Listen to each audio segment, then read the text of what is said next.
After months of careful negotiation, of listening, of compromising together and in good faith moving together with ups and downs and some blips, a bipartisan group of senators got together and they forged an agreement to move forward on the key priorities of my American Jobs Plan, and one of them sitting in front of me. As a result, this is a generational investment to modernize our infrastructure, creating millions of good-paying jobs. And that's not coming from me, that's coming from Wall Street.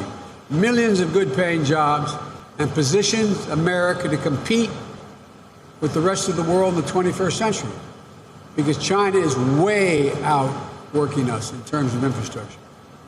And it's going to make the world of difference for families here in Wisconsin. Here's what it's going to do.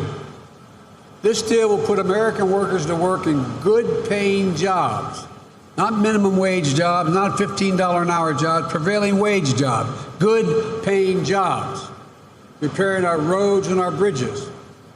You all know why that matters. 1 in 5 miles of highway and roads in America are in poor condition. 1 in 5 miles. Some states it's worse, where the weather is tougher.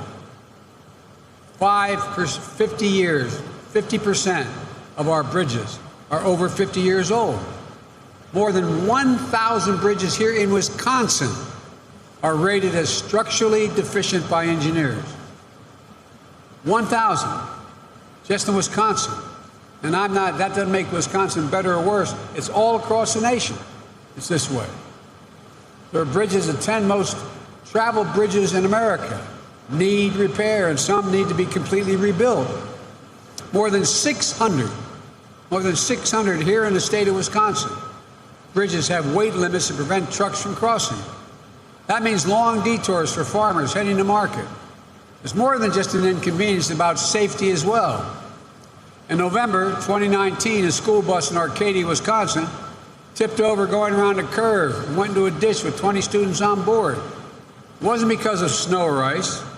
It was just an old country road with rough conditions. Thank God nobody was seriously injured at the time. But this is a drain on our economy as well.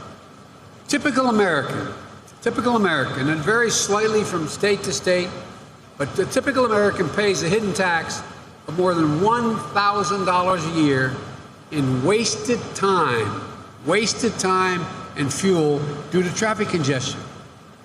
Now, in the more rural the areas, the less the congestion, but it creates other difficulties.